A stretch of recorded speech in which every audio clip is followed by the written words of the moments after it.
my goodness. Okay, I am so happy to be here, and I am so happy that you are here. You can be seated. I'm like, oh, they're all still standing. So, I am so glad to see you. Coming out here, I just keep thinking like, man, I have thought about you and prayed for you for so long. And I have just been waiting for this moment to be back with some of you, because some of you were with me here last year, and some of you are brand new, which is so exciting. And so, thank you. Thanks for being here and making that choice to be here. Especially because we all had a day, I'm sure. So I'm gonna tell you a little bit about my day. I have a glorious, wild, stunning, beautiful daughter who is 5. And she's very special. Her name's Carolina. And she, like, if any of you have young kids still, and I think probably even old ones, like, it's amazing to me that they get to sleep. They just sleep, like, so soundly. And there's no alarm. Like, they don't have to, like, get jarred awake like we do as adults. And yet, they, like, jump out of bed, you know what I mean? Like, it's like, for her, it's 7:30. She's like, boom, out. And she has this fort bed, and she jumps off of it, catapults herself off, runs downstairs, and pretty much every day, it is like a rapid fire. I'm hungry. What day is today? What are we having for dinner tonight? What about tomorrow? I need a Band-Aid for no reason. And why are you wearing that, Mom? Like, she just, yeah. So that's like every day. And then we've had this ongoing debate about breakfast. So if you've had an elementary schooler, you know that they can eat breakfast at school, but they don't have to. And she thinks you do. And so for a long time, I was like, hey girl, we don't need to eat breakfast at school. Like, I feed you at home. So you're eating twice and we just don't need to do that. And like, we'd start talking about money and how things cost things. And I just the account kept going down. So one day I went to the school, and because I went to a PTO meeting, and it was in the lunchroom in the morning, and I go in there, and she is at a round table surrounded by girls, and she's like raining. And I was like, oh, this is like brunch. This is like girl brunch. This is like, she's not hungry. This is a social thing. And so, because it was, oh my gosh, it was adorable, but also, and she saw me, and her eyes were like, and I looked at her, I just kind of smiled, and then I walked by her, and she would not look. She was like, and I said, this is interesting. And she goes, yeah, it is interesting, Mom. And I was like, okay. So then after that, I've caved. She eats breakfast at school. Because I learned, I was like, it's about the people. She's already at 5 learning. There are places where I can connect with other people, and here's one of them. And if it costs my mom $1.50, whatever. She doesn't quite get that. But anyways, the mornings are crazy. And your morning is crazy if you have children, and it's crazy if you don't have children. It's crazy if you have to go to work and show up somewhere. It's crazy if you don't and you work from home. So I want us all to just stop for a second, and I want you to look around at the women that you came with that are right next to you, the women in front of you, behind you, the women you don't know. Thank you, you're such good listeners. Every single one of you had a day today. You had a morning. You've had a week, a year, a life. You are carrying more than any of us can see. You're carrying more than anyone around you in your day-to-day life will ever know. Every single one of you. And you made the intentional choice to be here. And I hope it could just be because, you saw it in worship or online, or you thought like, okay, I should just go to that. Or maybe you just thought it'd be cool. But I also hope you thought, or you felt, that like, I feel like maybe I might need to be there. There might be something there for me. So I'm gonna tell you a tiny bit about myself now, outside of my daughter. So I am an Enneagram 3, Any other 3s in here? Wow, no? Okay, I was like, oh, no, just me. So I'm a 3. My top strength is achiever. And I have long carried an invisible badge of honor for not needing anyone or anything. I can do it all. Seriously, I've tried. And for a long time, I was kind of able to keep up that facade of control. Honestly, I kept it up for 30 years, which is not bad. But last year, a little over a year ago, all of my world came crashing down. In 1 week, so in, 8 days about, I resigned from a job that I loved, and my whole family got COVID for the first time. And most importantly, my mother was diagnosed with and passed away from pancreatic cancer in just a week. We only knew for 2 days. And when I say it was like a car wreck in its impact and like violent just speed, I really mean it. And everything, it felt like everything was stripped away. And all of those things and how they all came at this one time, it just felt like this person I was no more. And this identity I'd had was suddenly gone. And I didn't know who I was. And because I looked different, I didn't know, I looked different, I felt different, and I think people realized I was different. And not everyone really knew how to respond. Especially if you're a 3 in the room, we're the doers, right? Like we do a lot. That's like our personality and what we are known for is the doing. And so sometimes when you stop doing, and the people you were always doing for, they're like, what? Like, you're supposed to be doing that for me. Like, why'd you stop? And that can be like our kids, of course, but like a lot of people can do that. And that started to happen.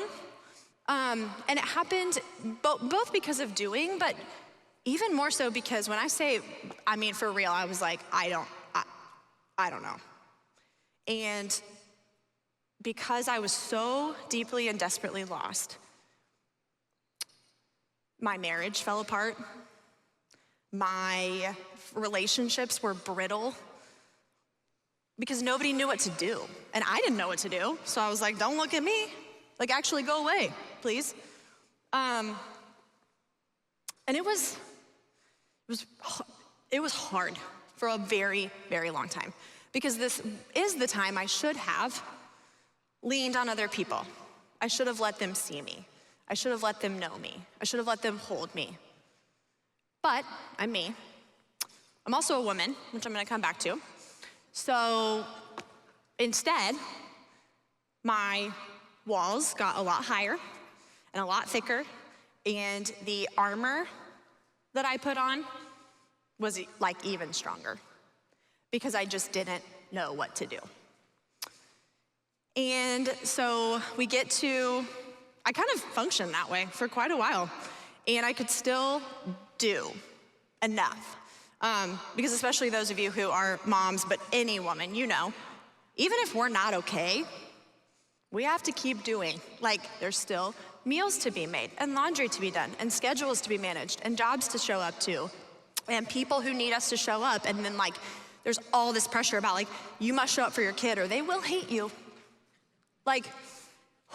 So I still had to do those things. And so I kind of made it work for a long time. And then we came to New Year's Eve. And I'm totally fine. Obviously, I've been telling everyone for 6 months, totally fine. Anyone in the room, they're giggling because they're she says that all the time. I'm totally fine. And I get to New Year's Eve and I'm gonna go hang out with my dad because I'm okay, this is a day. It could be a little hard for him because obviously I'd been trying to take care of him because he needed it I thought so. I thought everybody needed me to be in the place of my mom in that time as well. So I go over there and I get a great surprise. I meet his new girlfriend. And we love her. Like, I just need to put it out there. We love her. She's amazing and incredible, and this is not about her. But if you've been in that situation, it's like just oh, hey, cool, awesome. And for me, it was, again, not about her. It was a very sudden, like, ice bucket realization of, he does not need me. Like, I thought he needed me so much, and I was doing all the things. And then I thought, he doesn't as much. And if he doesn't need me, and some of the other people maybe, that were reacting didn't need me, was I gonna matter? And if I wasn't doing, would I be disappearing? And that's when it hit me that that's what it was like. I felt like I was disappearing. And it was in this time that I first heard the song, "I Will Carry You" by Ellie Holcomb, which is the song that you heard in the opener. And it became like a lifeline for me, because it was the first time I had ever heard my deepest desire of my heart out loud. My head's a really loud place to be, but like, I just never heard it said. And those lyrics just,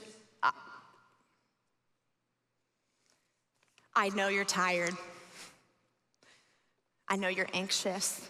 I see the anxiety that rules your mind.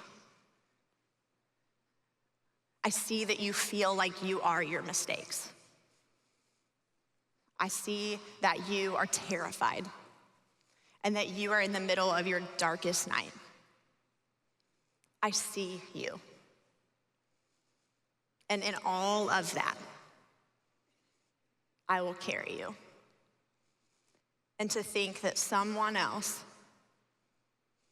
would carry me, and I didn't have to give it back. I didn't have to do it back. It wasn't a favor. That God would just carry me it changed all the things. So I'm looking around again, and right now I see about 600 of you, about 200 more that are joining us online, of powerful, powerful women who have a story. Maybe it's like mine, maybe it's different than mine, but it's a story that has a weight to it. And so whatever that is, whatever you brought in here, my hope and my prayer for you over this next day is that you could lay it down.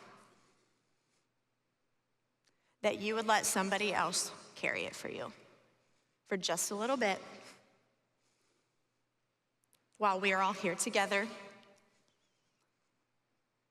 and that together we would be able to step into this place of openness and vulnerability and love for one another and for our Creator. And it'll be there. When you leave, it'll be there to pick back up. But maybe it'll feel a little bit different. So, if you're comfortable, I'd love to pray together. Lord, thank you so much for this day. This beautiful day that was warm and sunny and full of the hope of spring that points us to like the feeling of just your kind of hope. And God, I thank you for every single woman in this room and in their home watching and joining with us. Thank you for nudging their heart to be here so that we could be in community, we could grow together, we could learn together, and ultimately that we could find you. And I pray that every burden, every weight, every challenge, everything, the people who just got a diagnosis that's terrifying, the person walking through divorce, the person who wished for babies or lost them, the person who is just fighting for everything. I pray that in this weekend, you would lift those off of their shoulders. And that while we are here together, you would carry those burdens and carry each and every one of us so that we may know that we are your beloved. In your name we pray, amen.